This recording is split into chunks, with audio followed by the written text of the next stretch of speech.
Magandang tanghali, Pilipinas. Nagbigay ng kanyang regular Monday Talk to the People kagabi si Presidente Rodrigo Roa Duterte. Itong ilan sa mga salient points. Inanunsyo ng Pangulo ang mga lugar na mapapasailalim sa General Community Quarantine. Ito po ang mga lugar ng NCR, Batangas, Iloilo City, Tacloban City, Lanao del Sur, Iligan City, Davao City, at Davao del Norte. Sabi nga ni Presidente, ang Davao del Norte doon sa kanilang lugar, Davao lang ang tawag. Lahat po ng mga hindi nabanggit na mga lugar ay mapapasailalim po sa Modified General Community Quarantine or MGCQ. Inireport po ni Secretary Roque ang patuloy na pagbaba ng mga kasong COVID-19 sa bansa. Sa ngayon, ang Pilipinas ay nasa pang-27 or 27 sa bilang ng total na kaso na naitala at pang-apat na 44 or 44th sa mga bilang ng aktibong kaso. Unang araw po ng Disyembre ngayon, 24, natulog na lang, Pasko na. Alam ko marami pong excited. Nagsalita na po si Secretary Anyo tungkol sa Christmas party at Christmas caroling. Dagdag ni Secretary Anyo, ang family reunion ay considered din as mass gathering. Ngunit pinapayagan na ang mga bata na makapag-mall basta kasama ang magulang sa mga lugar na nasa ilalim ng GCQ. Maglalabas ng kanyang mga lokal na pamahalaan ng rules tungkol dito. At saka magkakaroon din po ng guidelines ang Metro Manila Council. Pag-usapan naman natin po ang issue ng PITC. Alam niyo po, ang sabi ng Presidente, wala naman pong issue dyan. Ano kung 33 billion yung nakabinbin? Pero yung 33 billion, hindi po ibig sabihin na idle lang po yan. Yan po ay undergoing different stages of procurement. At kagabi nga po, sinabi ni Secretary Lorenzana na ang DND ay merong 11 billion po na binigay sa PITC, pero hindi po ibig sabihin yon na walang nangyayari. Iba't ibang stages of bidding nga lamang. Pero ano buong napagkasunduan? No? Dahil kahapon po, buong araw, talaga pong nakipag-usap tayo kay Secretary Dominguez, Secretary Lopez, at saka nagkumonsulta kay Secretary Wendell. Unang-una po, na-anunsyo na po ni Secretary Lopez na bagamat sa legal charter po ng PITC, pwede nilang kunin yung interest doon sa 33 billion at ang binibigay lang ngayon sa national government ay 50%. Dahil nga po kinakailangan natin ng pondo para sa COVID, ibibigay na nila 100% na interest na tinubo nung 33 billion. Pangalawa, magkakipag-ugnayan po ang DTI at saka ang DOF at kasama na rin po ang DBM. Iisa-isahin po yung mga pondo na ibinigay sa PITC at aalamin kung alin doon ang tuloy pang proyekto at hindi.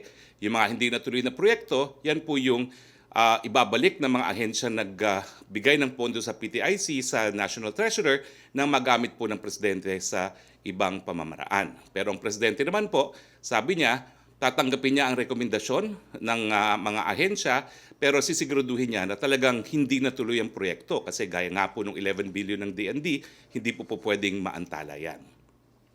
Punta naman po tayo sa COVID-19 update. No? Ito po ang global update ayon sa Johns Hopkins. No? Higit 63 million or 63,159,049 ang tinamaan na po ng COVID-19 sa buong mundo. Nasa 1,466,346 katao naman po ang binawian ng buhay dahil sa coronavirus. Nangunguna pa rin po ang Estados Unidos na mayroong mahigit 13.5 million na mga kaso at 267,888 deaths. Pangalawa po ang India na may pinakamaraming kaso ng COVID-19 sa mundo, sinusundan po ng Brazil, Russia at France. Meron po tayong 431,630 total COVID-19 cases as of November 30. Sa bilang nito, 5.69% po ay aktibo or 24,580. Sa mga aktibo, 22,445 or 91.3 po are asymptomatic, mild or moderate. Samantalang 2,135 or 8.7% lamang po ay severe or critical. Ito naman po ang bilang ng mga gumagaling. No? Halos 400 na po or 398,658 ang gumagaling or 92.36% recovery rate. Samantalang nasa 1.94% po ang ating case fatality rate or 8,392 ang binuwian ng buhay dahil sa coronavirus. Nakikiramay po kami. Makikita sa susunod na infographics ang kumpirmadong kaso ng COVID-19 by onset of illness date. Makikita niyo po na ang graph ay pababa. Sana po mapagpatuloy nating pababain pa maski Pasko na at kaya naman ito sa pamamagitan po ng mask, hugas, iwas. Patuloy din po ang pagbaba ng daily attack rate, no, sa buong bansa. Mula 1.63 noong November 2 to 15, naging 1.45 noong November 16 to 29. Ganun din po sa NCR na mula 3.27 last November 2 to 15, naging 2.79 last November 16 to 29. Ito naman po ang ating health utilization rate, no, sa buong bansa. 28% lang po ang ginagamit nating ward beds, 36% lang po ang ginagamit nating isolation beds, 41% po ang ginagamit nating ICU beds, at 17% po ang ginagamit nating mga ventilators. Pagdating naman po sa temporary training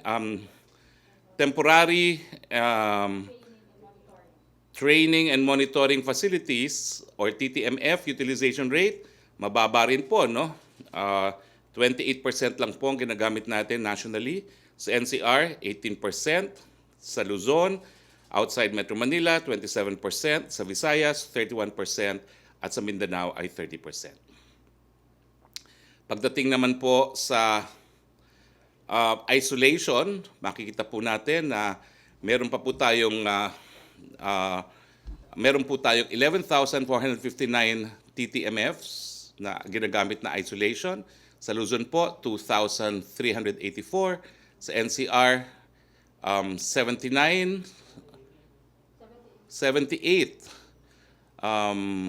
Sa Visayas, 4,294 at Mindanao, 4,801.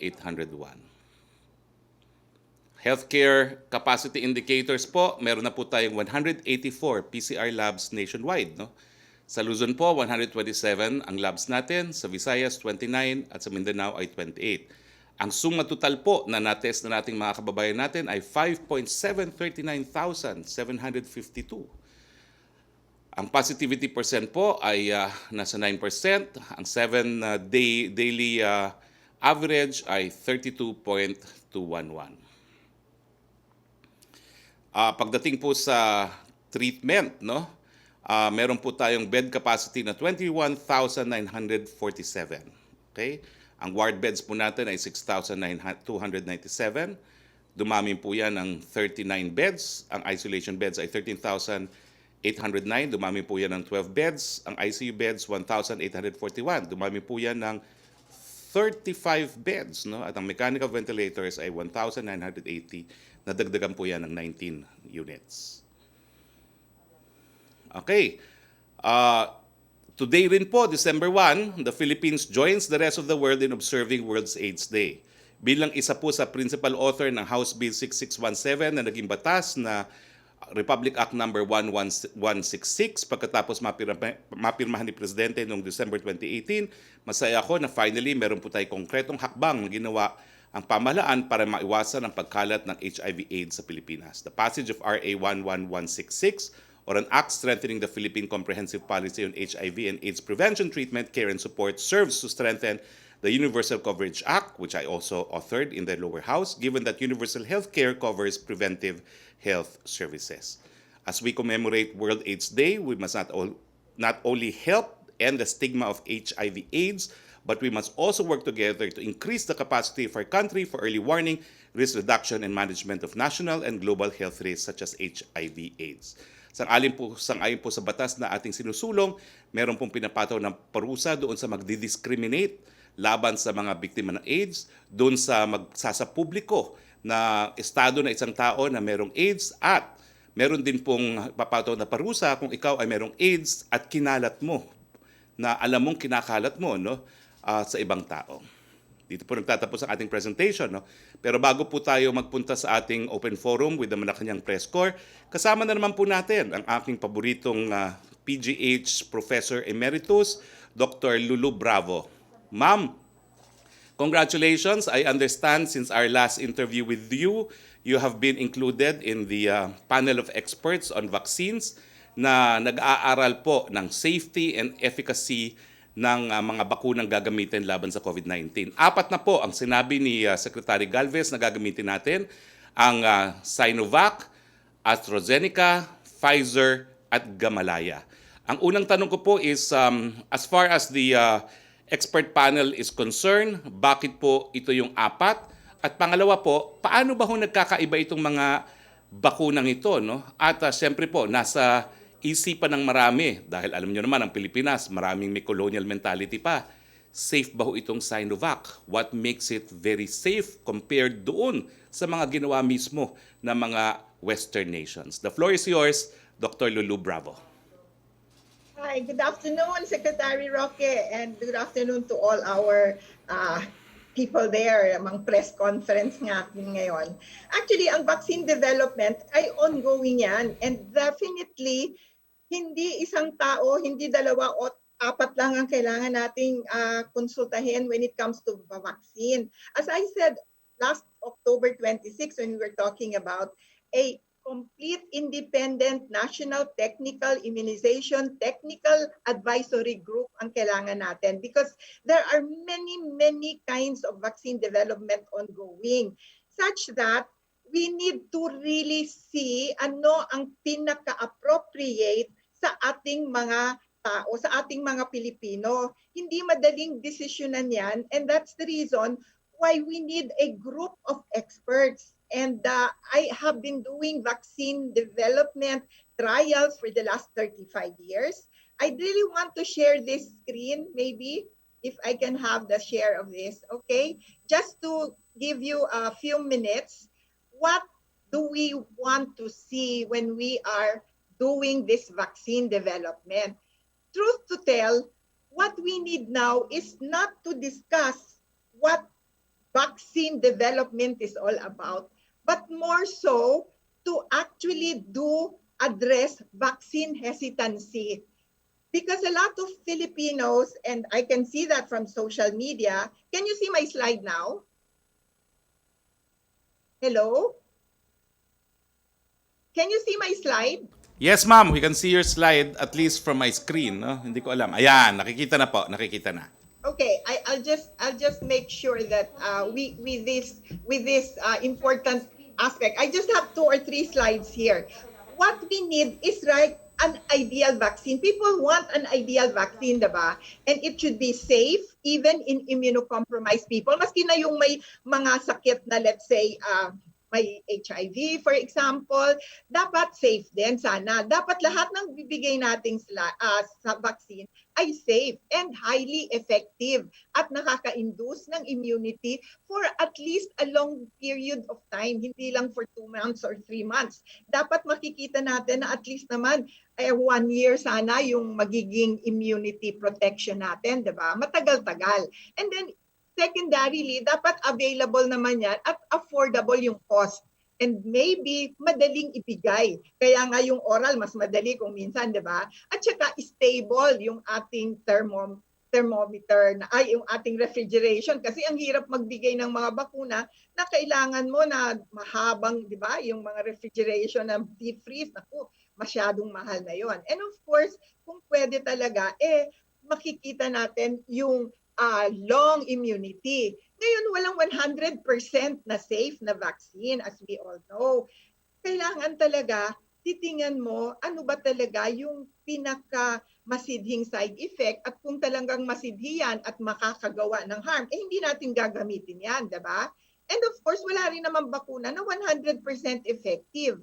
But at least when you say na, wow, 90% ang taas na niyan. In fact, if I remember, ang sabi ni Dr. Fauci at saka sa US, a 50 to 70% vaccine efficacy sa COVID will already be acceptable.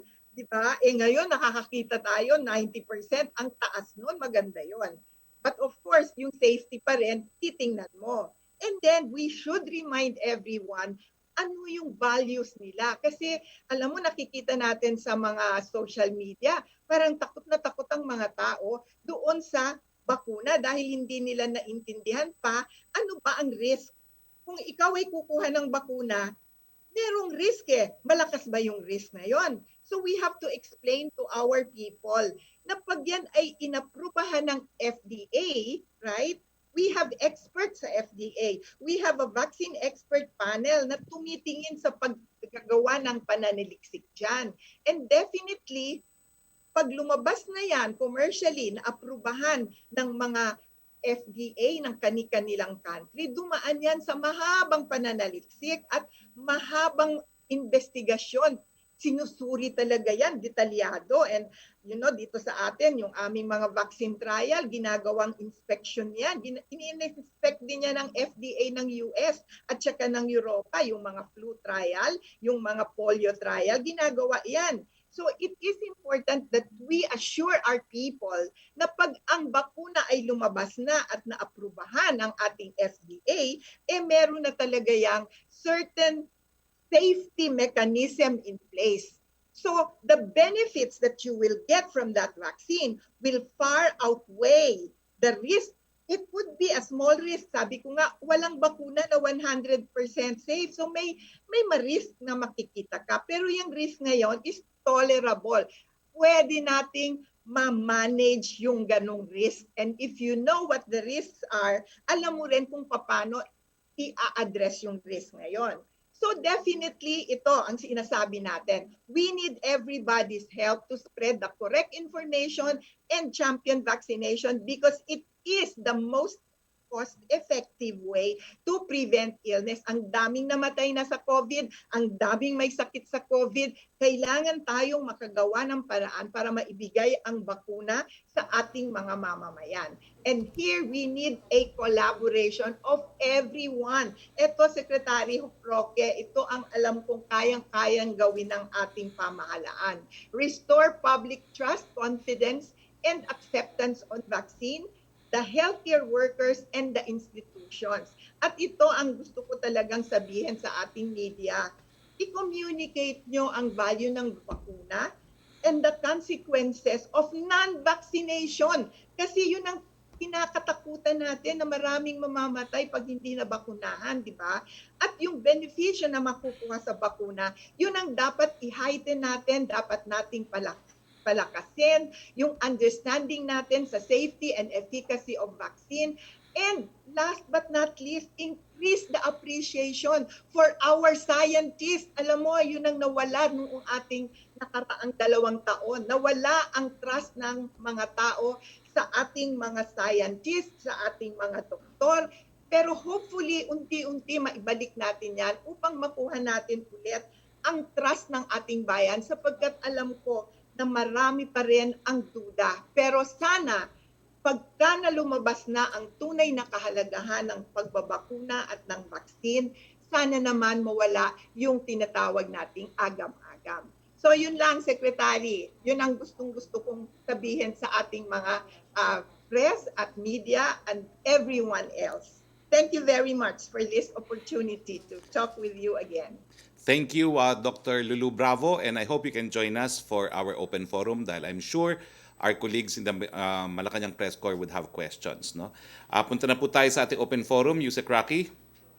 Yes, good afternoon, Secretary Roque. Question from Sama Danilia of Business Mirror. Since December, kailan po kaya gagawa ng assessment si President Rodrigo Duterte kung na-improve po ng mga telco companies ang services nila?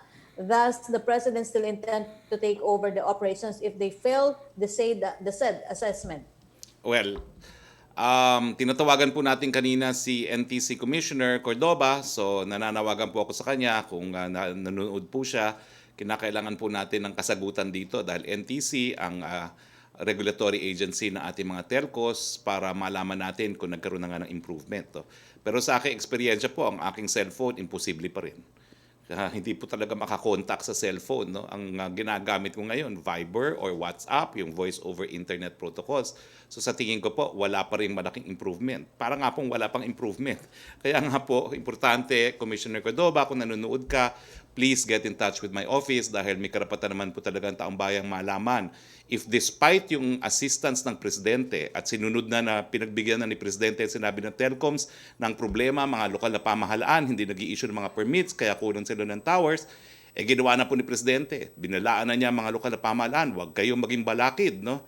At ang tingin ko naman, lahat naman po ay sumunod, nabigyan na lahat ng permits na kinakailangan nila, pero sa ngayon po, ang personal experience ko, wala pa rin pong pagbabago. So kinakailangan naman po talaga na makita natin ang pagbabago at kinakailangan talagang pumasok na yung ating third telecoms player, ang dito. Ang second question po ni Sam, meron din po kayong update regarding daw po sa reforms and investigations sa PhilHealth. Hanggang kailan po this month po will President Rodrigo Duterte give PhilHealth President and CEO Dante Geran to submit his accomplishments? Naintindihan ko po yung tanong na yan kasi nagbigay nga po ng deadline ng ating presidente na Disyembre. Pero in fairness po sa PhilHealth, napatupad na po yung sinabi ni Presidente na balasahin ang lahat po ng regional vice presidents at senior vice presidents ng PhilHealth dahil alam naman natin na familiarity somehow yun nga, no, affects sa accountability. No? So lahat po yan nabalasin na. Pangalawa, nagkaroon na po ng consultations with medical professionals kung paano nga may iwasan yung mga fraudulent claims at nagkaroon na rin po ng dialogo sa mga panig naman po ng mga dialysis owners. No? So patuloy naman po yan, pero syempre po ako rin bilang pangunahing author ng Universal Healthcare, nais ko rin makita yung malawakang pagbabago po sa PhilHealth. Pero ngayon naman po meron, no? Naparami na po ang ating libreng dialysis, no? Hindi na lang po yan 80 dati, no? Ngayon parang 133 plus na, no? So nakikita naman po natin na pag binabawasan ng korupsyon, napapadami po ang benepisyo para sa ating mga mamamayan. Last question po ni Sam, may new commitment na po kaya ang Senate and Congress when they will submit the 2021 national budget sa Office of the President? Well, it has to be this month kasi ipapublish pa po yan at siyempre kailangan din ng kaunting panahon naman ng presidente natin para busisiin at tignan kung siya po ay merong mga linya o yung line veto na gagawin sa budget. Pero we hope po, if not this week, then the next week because otherwise baka maubusan po ng panahon na re-reviewin din naman po natin yung binuong budget. Thank you, Secretary. Okay, maraming salamat. Punta tayo kay Melo Acuña, please. Magandang hapon, Secretary. Good afternoon. I just want to find out, data from the Philippine Chamber of Commerce and Industry disclosed that for the third quarter, 50% of micro and small businesses have closed, while 20% managed to keep their employees on rotation basis. The figure of the unemployed does not include those in the informal sector. What intervention has the government implemented? Because there is this perception that the delivery of assistance is a bit slow. Alam niyo po talaga yung assistance, kumbaga panacea po yan. No? Hindi po yan talaga ang solusyon. Ang solusyon, buksan ang ekonomiya. At yan po ang ginagawa natin. Dahil pagbukas ang ekonomiya, makapagtatrabaho ang mga tao, may negosyo, may kikitain ng lahat. So yung limitado pong pondo ng gobyerno, binigay po natin lahat yan. No? Bilyon-bilyon po ang binigay natin, lalo na sa small and medium scale. Pero ang katotohanan po niyan, ang talagang solusyon dyan mas magbukas pang ekonomiya. At kaya naman po gawin yan kung tayo po ay mag-iingat ng ating mga buhay para tayo po ay makapaghanap buhay. Yeah. For Dr. Bravo, if you please. Dr. Bravo, good afternoon. Good afternoon. Yeah, magandang hapon po. Marami pong mga kumpanya ang may ginagawang bakuna. Ano po yung pinaka-requirement natin bago tayo maglagak ng salapi in earnest, kumbaga, sa mga kumpanyang ito? Will you require them to submit their third phase ng kanilang pagsusuri sa kanilang mga bakuna? Thank you very much for that question, Melo. Actually, importante dito na nakikita mo talaga yung scientific data ng phase 1, phase 2. Yung phase 3, ang nakita natin sa Amerika dahil gusto nila talaga na mapabilis ang development. Yung Amerika naglagak na agad ng 2 billion sa Moderna para mapabilis yung kanilang, sila yung unang-una March pa lang nag-umpisa na silang mag-trial. Ang US nagbigay na agad, hindi pa tapos yung phase 1. Kasi gusto nila talaga na mapabilis ang development. Ngayon, nasa phase 3 na at nag-a-apply na ng emergency use yung Moderna at Pfizer, di ba? So sa atin naman, medyo hindi naman tayo ganyang kabilis, hindi tayo industrial country. So tayo susunod na lang muna, 'di ba? Makikita natin syempre yung ginagawa ng ibang kumpanya, whether it is Moderna, Pfizer, Astra, J&J, at ang ating FDA, yun ang sinasabi ko lagi. Pwede bang pagkatiwalaan natin ang ating mga scientists sa FDA na bago sila magbigay ng kanilang go signal sa isang bakuna, ay ininvestigate nila yan. At eto pa, hindi naman porket nabigyan ng go signal ng FDA, kukunin na natin as the National Immunization Program. Pagkatapos siyang aprubahan ng FDA, dadaan na yan sa what we call National Immunization Technical Advisory Group. Okay? Para sila ang magdesisyon kung yan ang bakunang nararapat para sa ating bayan. Ngayon yung una mong tanong, dapat bang bigyan ng advance market commitment kung hindi pa tapos?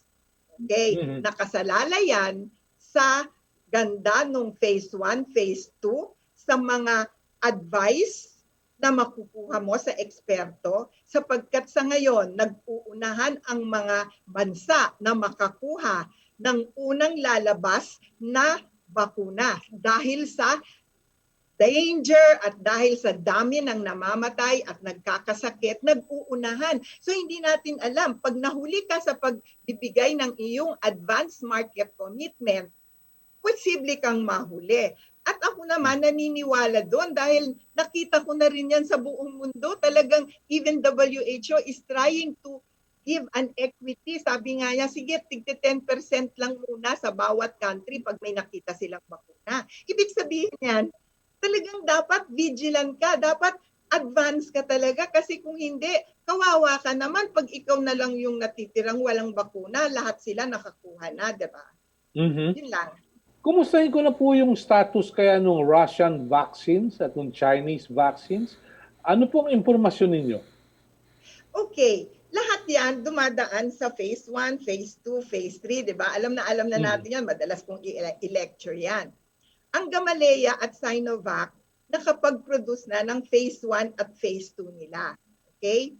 Yun, tinitingnan lang yung nauunang safety at saka yung first 2 to 3 months of efficacy. Meaning to say, okay, first 3 months pa lang yan na effective siya. Pero phase 3, doon mo makikita gaano katagal yung efficacy at yung safety. So yung phase 3, hindi pa nila pinapakita.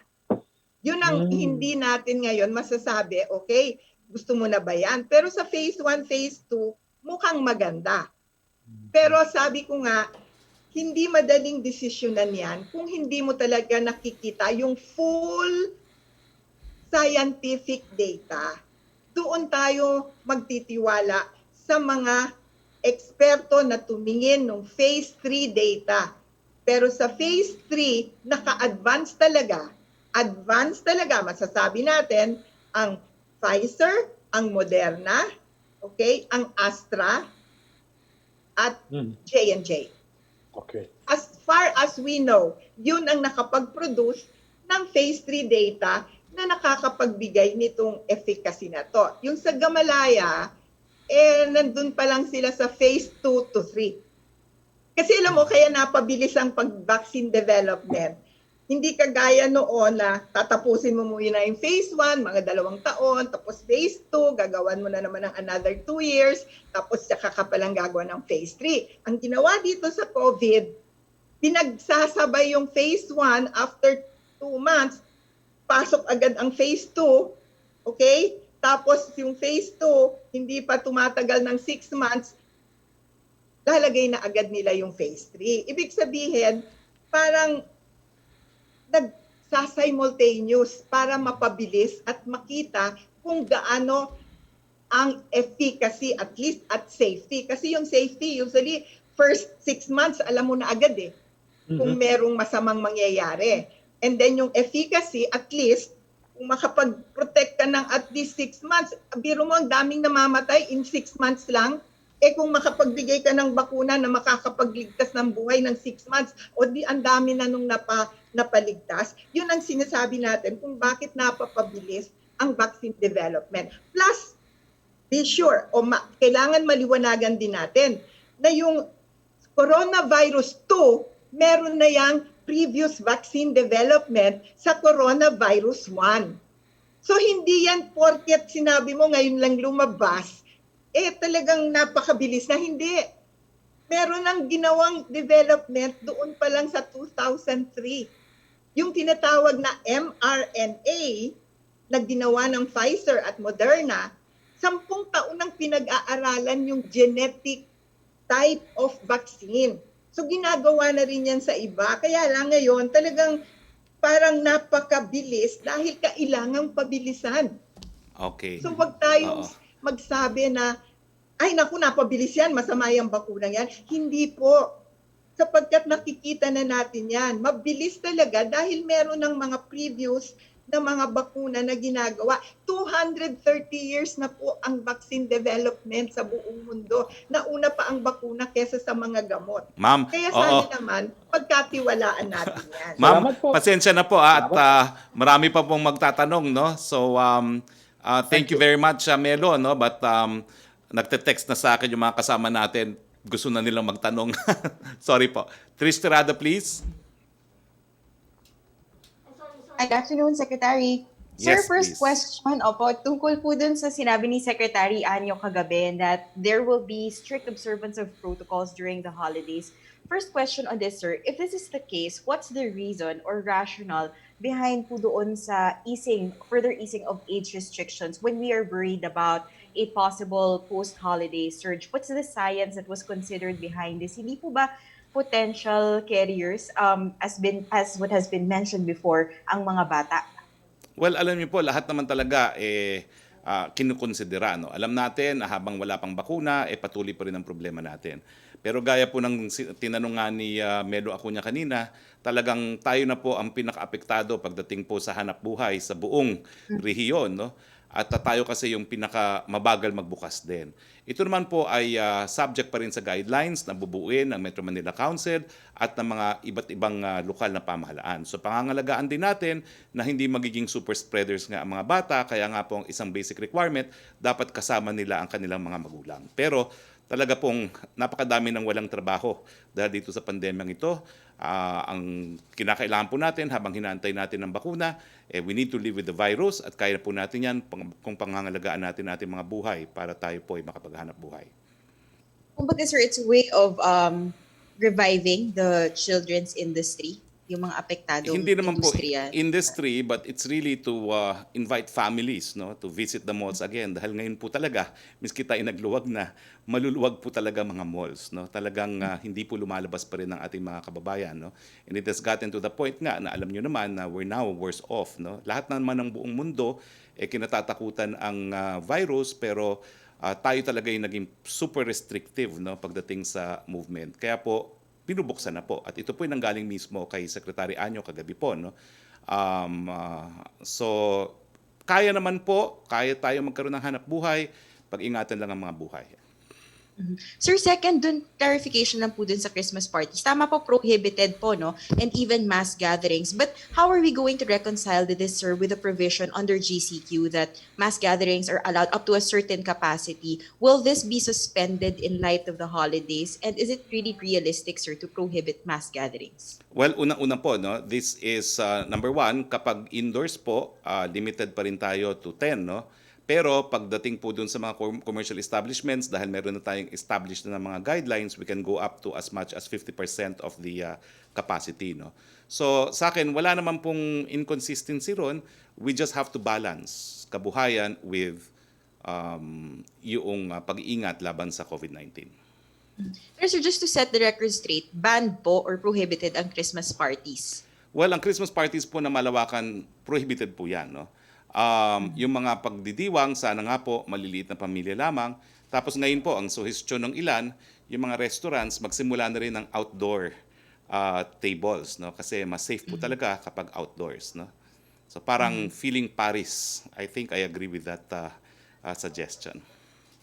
Sir, third question regarding the Bantayan incident lang po. No? I understand in your statement that you mentioned that you did not violate quarantine protocols in the event and that the officials were caught by surprise with a turnout of guests. You're getting a lot of reactions for this. How do we wish to respond, sir, doon po sa mga naglalike ng incident sa Manyanita ni General de Bold Sinas in a way or in a sense that he was also just caught by surprise? Well, unang-una po, no?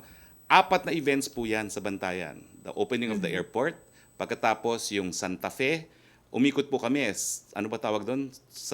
Suroy-suroy, no? Santa Fe, where people also observe social distancing.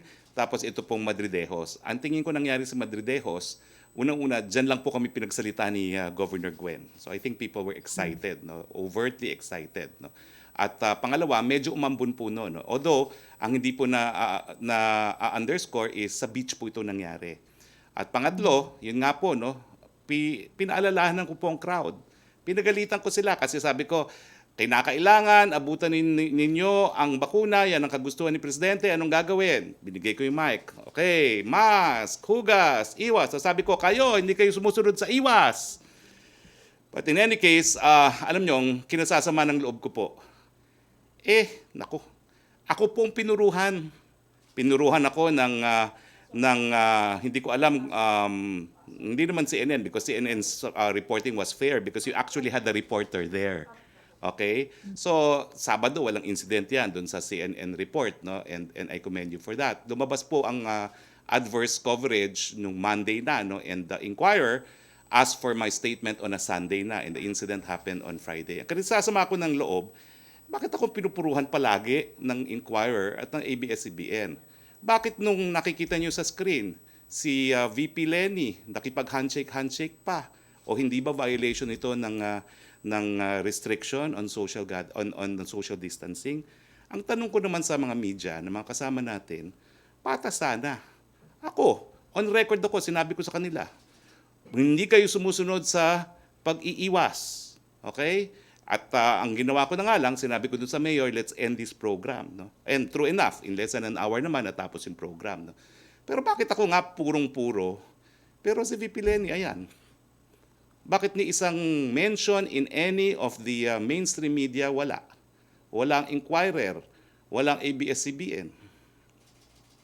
Diba? So sa akin lang, let's be fair.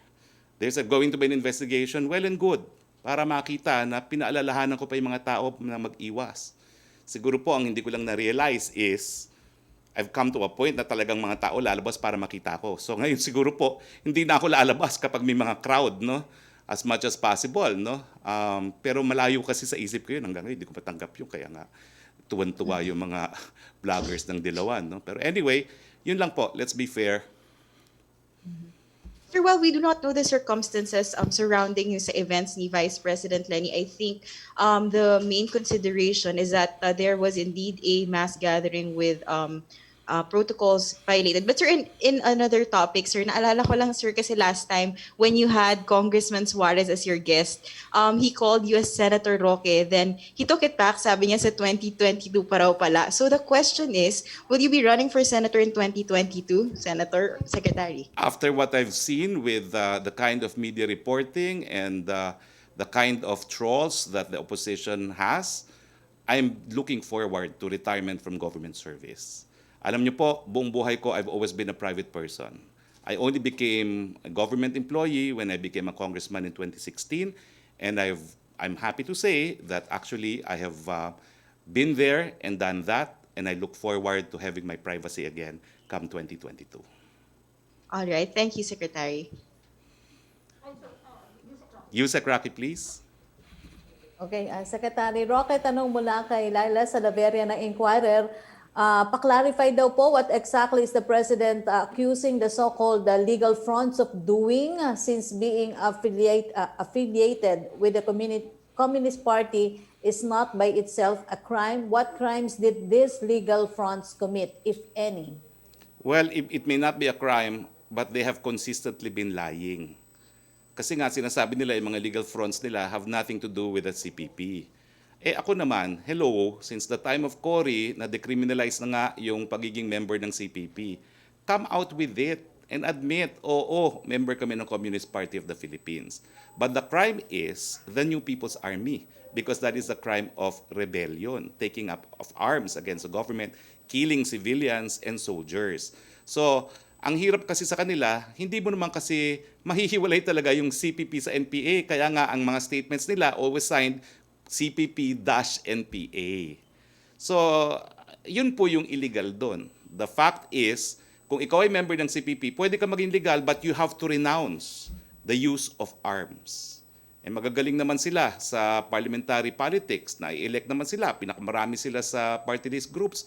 Bakit hindi pa nila i-renounce yung use of arms? Yun lang pong hinihingi. Pero habang hindi nila ni-renounce at habang sila po ay nakikibahagi pa dito sa paggamit ng dahas at sandata laban sa Republika, kriminal po yan. Pero first and foremost, let's be honest. Tigil na yan na nagsisinungaling pa sila na red tagging. Red naman talaga sila, sabi ni Presidente. At katotoo naman po yan eh. Ang hinihingi lang natin, you can be a red without necessarily endorsing the use of arms. Second question po ni Laila Salaveria, now that he has branded several groups as communist fronts, what does he plan to do about them? Well, yun lang po. Unang-una, to expose their lies. Personal knowledge po yan, ha? Si Congressman Zarate cannot deny that. Matagal na sila magkakakilala. At saka ang presidente mismo admitted more than once na he was part of the legal front. Yung precursor ng karapatan. He was head of that group in Davao. So alam niyo yung link between these legal fronts, kaya nga legal po, para kunwari hindi sila kasapi, dun sa CPP-NPA. Ang problema nga po kasi, the Communist Party does not stand alone in this country. Otherwise, they will run for party list. Palagi nilang kadikit yung -NPA, and that becomes criminal. Question from Jenaline Kabiling na Manila Bulletin. Please clarify daw po the government's ban on Christmas parties, caroling, and large family reunions. Will the government enforce these restrictions across the country? What will happen to those who violate the ban on mass gatherings? At the very minimum, they will be asked to disassemble. Okay? Pero depende rin po sa ordinansa kasi wala po tayong pang-nasyonal na batas tungkol rito. Pwede po sigurong fine kung yan po ay provided in a local ordinance. Pwede iba pang parusa na nakalagay po sa local ordinance. We'll have to check yung ordinance in effect po.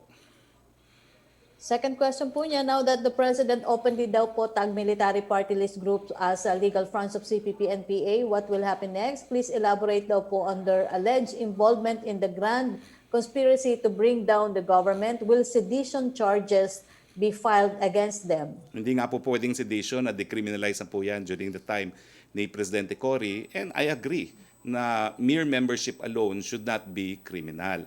Pero yun nga po, hindi ko maintindihan na nanalo na nga sa eleksyon, bakit hindi pa renounce ang violence? Yun lang nang hinihingi ng Presidente. Renounce it. Kasi hindi po tama na Pilipino pumapatay ng kapwa Pilipino. Thank you, Secretary. Joseph Morong, please. Hi, sir. Yes, please. Ikatatakbo sa Senate, sir? Ay, nako. Okay na ako sa buhay ko. For 54 years of my life, 50 years of it, I was a private citizen. Para bumalik ako sa dati kong role na kakalabanin ko na lang yung mga presidente. Mukhang mas masaya yun. Depende kung sino. Depende kung sino. Yes. Sir, anyway, okay, dun muna tayo sa topic na yon. Okay, yung kay Vice President, pwede rin naman na, pwede rin iimbestigahan ba yon ng IATF? Well, alam nyo, hindi naman hiningi ng inquirer at ng ABS-CBN yan eh. So, ang sa akin lang is, bakit nga ako yung pinuruhan? Hindi ko maintindihan. Ako, nakita ko na yung picture yan. Hindi naman namin pinapansin yan. Because alam naman namin kasi, kami mga may karanasan sa politiko na ano magagawa mo, no? Binibigay yung kamay. Sa akin, parang, let's just be fair. It's an appeal to our colleagues in the media, no? Let's just be fair.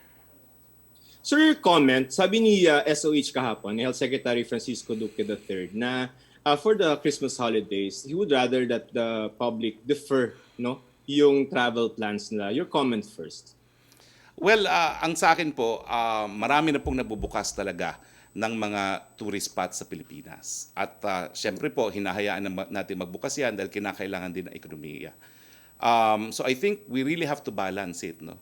Bigyan naman natin ng hanap buhay yung mga nasa sektor ng turismo, pero gaya na aking sinasabi, no, pwede naman po, at ito yung sinasabi ni Presidente, mag-mask, maghugas, mag-iwas. So would you be with the IATF? I understand sila Secretary Galvez has already draft, no, parang Christmas guidelines just to harmonize and put together once again as a reminder for the people yung mga things that they should be doing or not be doing. For example, probably you could put mga guidelines on testing when they travel, when they go out. Would you be releasing such a thing? And then, sir, baka kasi the reason why there's a focus on you is that you are advising mass hugas iwas, and yet you will be found in, for example, your dolphins or yung mga public events. I mean, the onus is higher probably for you because you're the ones convincing the public to follow certain rules. So those two aspects, sir. I disagree po. That's absolutely no basis. Itong pinapakita ko po is proof. Pinupuruan lang ako dahil akong mukha ng presidente. Na once a week ang presidente, nag-a-address ako thrice a week. So I'm the face of the government as spokesperson. At syempre po, yung mga Pinoy ako vlog, syempre hindi nila sisitahin si Lenny, si VP Lenny. Dahil ang gusto lang nila sitahin yung mga taong gobyerno to discredit the government. So malinaw yun, Joseph. Ikaw naman, oo. Sir, yung pong guidelines, do you think that it's necessary for the public to have, ay parang harmonized guidelines just to guide them in the coming holidays?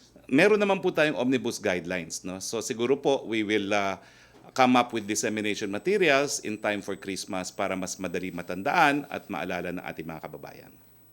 Sir, short na lang, may difference pa ba, sir, MGCQ at GCQ? Kasi parang, well, mukhang in name it's GCQ, but in essence, it's like No, big MGCQ difference. already. Big difference kasi talagang ang GCQ limited pa rin ang gatherings at bawal pa rin talaga yung mga yung mga theaters, mga mass gatherings. Samantalang sa MGCQ where bantayan was mas relaxed, no? And what I would suggest nga is guidelines in open air venues, no? Alam ko dapat ma-observe talaga ang social distancing, and I reiterated this to the people, no? Pero dapat siguro talaga linawin talaga yung mga yan, no? So yun po yung big difference. Wala pa rin talagang mass gatherings except for the increased capacity in restaurants pagdating po sa GCQ. So super last, yung pong makabayan ng say, ang sinasabi nila is yung mga itong tirades ni Presidente is to discredit them in the coming elections. Alam mo, katotohanan lang yung sinasabi ni Presidente. Alam ko rin yan. Having spent more than, 15 years in UP as a student and as another 15 as a professor there. Alam po natin yan. Bakit pa kasi dinideny? Hinihingi lang natin, buwagin nyo na yung mga party list nyo, tawagin nyo ng CPP. Pero wag na kayong susuporta sa NPA. Dahil yung pagsuporta sa NPA makes it illegal. Yes, sir. Thank you for your time, sir. Thank you po. Yusek Roque, please. Okay. Secretary, tanong mula kay Virgil Lopez ng GMA News. Can we ask for clearer guidelines daw po on allowing minors to go to malls? Do we have a specific age group for this? Won't this imperil the safety of the children? Gagawin pa po yan ng Metro Manila Council at ng mga lokal na pamahalaan. Pag lumabas na po yun sa Metro Manila Council, yes, that will be applicable to the entire Metropolitan Manila area. May we know if family reunions daw are banned or just discouraged? Interior Secretary Eduardo Año said yesterday that family reunions are mass gatherings which remain banned under community quarantine protocols. Under GCQ, limited po yan kung talagang up to 10, pero kung gagawin nila sa restaurant, up to 50% capacity. Tanong po ni Chris Susena Remate Online, reaction po sa sinabi ni Bayan Muna Party List Representative Carlos Zarate na diversionary tactic lamang ang mga pag-atake ni Pangulong Rodrigo Duterte sa ilang mga mambabatas para mawala ang mga mahalagang issue sa mata ng publiko. Inilarawan pa niya si Pangulong Duterte bilang dumi ng aso. Sinabi pa ni Zarate na hindi bago ang pag-atake ng Pangulo sa kanyang mga kritiko sa weekly address at kahapon nga ay sila naman ang target ng mga tirada nito. Magpakatotoo ka. That's all I can say and I have to say to him. Tanong po ni Keith Kalayag ng Manila Times, in his SONA last July, President Duterte challenged telcos to improve their services before December or they may face closure. December na po, marami pa rin po nagre-reklamo sa internet, mabagal na internet connection sa bansa, lalo na ngayong marami pong work from home at nag-online class, ano po ang pinaplano gawin ng administrasyon to solve internet problems in the country? Alam niyo po, nasagot ko na po yan. No? Kinonfirma ko na yung karanasan natin ay talagang ganyan din ang nararamdaman ng buong bayan at si Presidente rin. Siguro napapansin niya, wala pa rin improvement. So, hinihimo ko po ang ating mga telcos, ano naman po ang isusukli nyo matapos kayo pagbigyan ng Presidente dun sa hinihiling ninyo na mas mapabilis yung pag-approval ng mga telecom towers.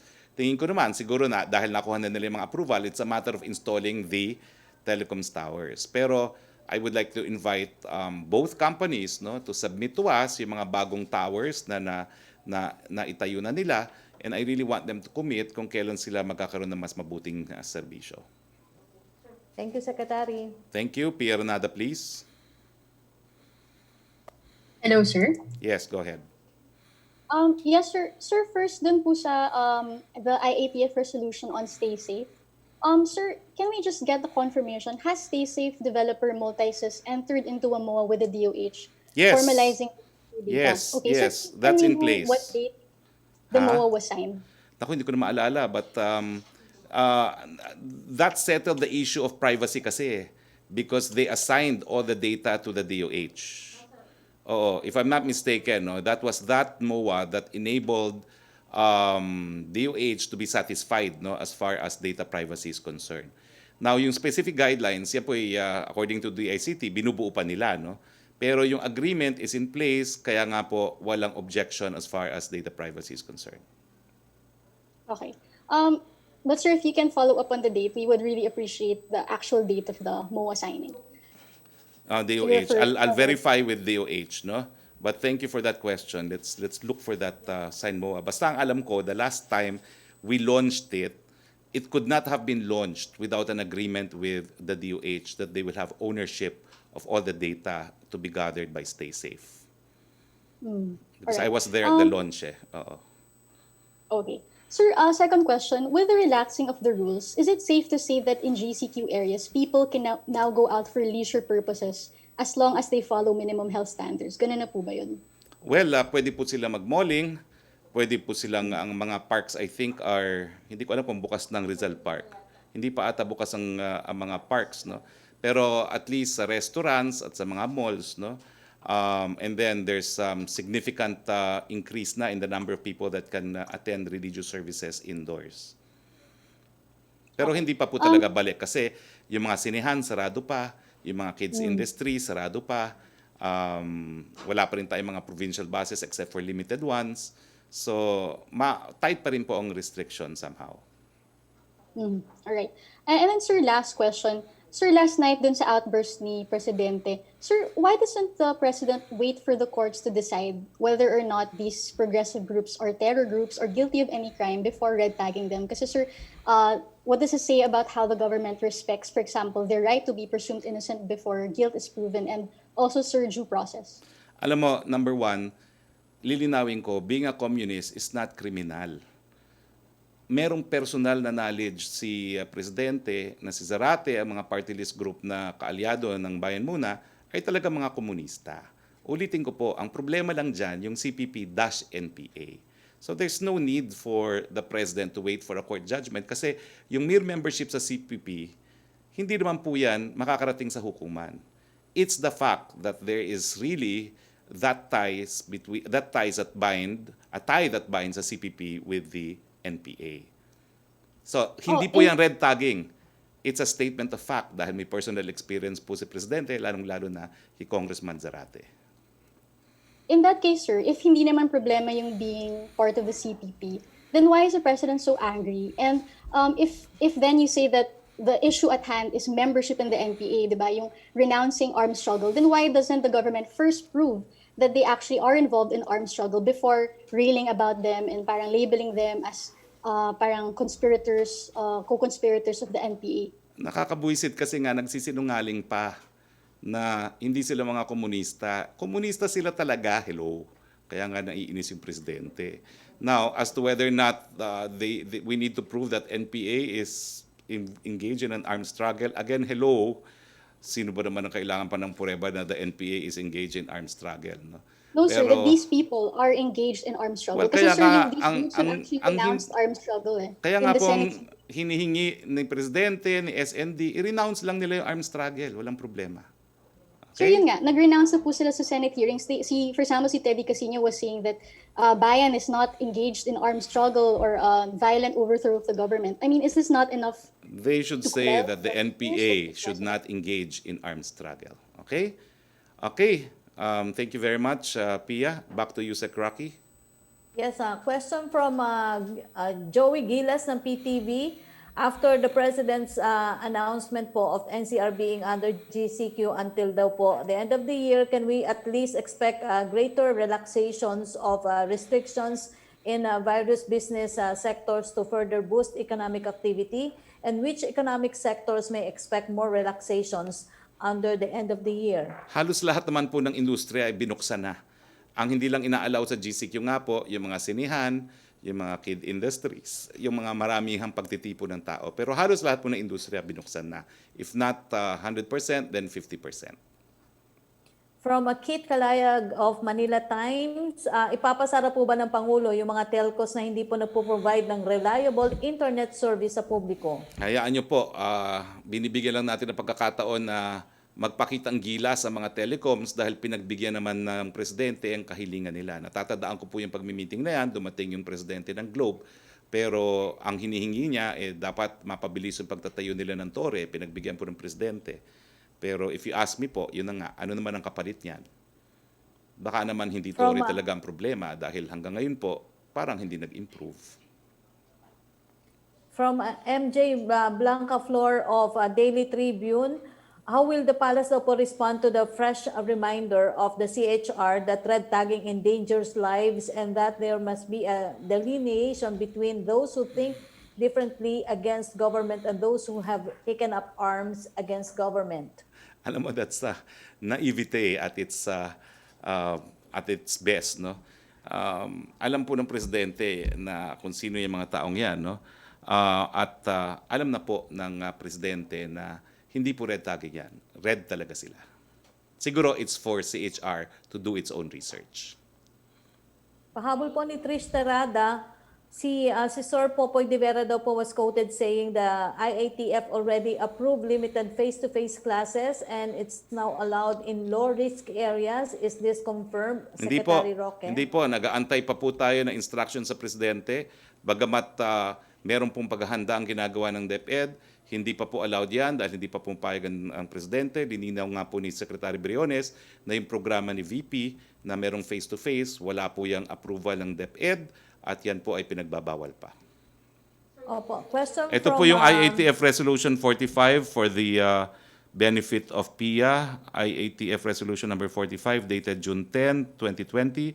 Memorandum of Agreement between Multi-Says Technology Corporation and the Department of Health is forged regarding the donation and use of Stay Safe PH, which will include the source code, all data, data ownership, and intellectual property of Multi-Says to DOH. It's also agreed that DOH shall accept the Stay Safe upon issuance of a certification by the Department of Information Communications and Technology.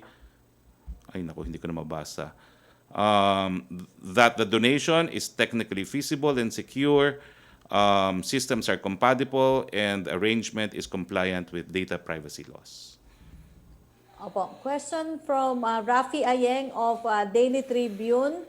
DTI Secretary Lopez daw po said there's no problem in remitting the balance of interest income earned from the funds of the PITC. He has explained in last week media interviews that these allegedly parked funds are ongoing projects.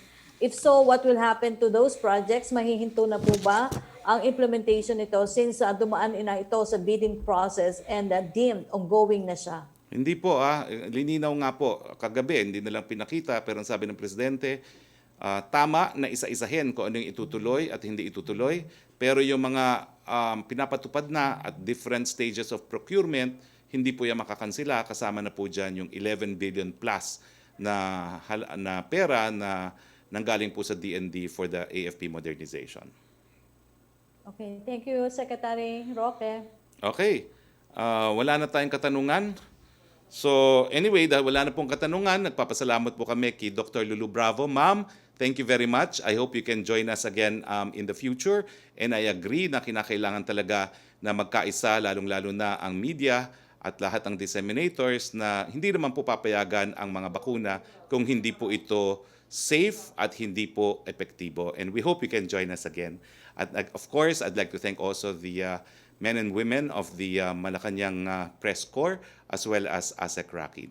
So hanggang Thursday po, sa ngalan po ng ating Presidente Rodrigo Roa Duterte, salamat po sa inyong pagsubaybay. And Philippines, we will heal as one. Kinakailangan, mask, hugas, iwas para abutan ang bakuna. Magandang hapon po sa inyong lahat.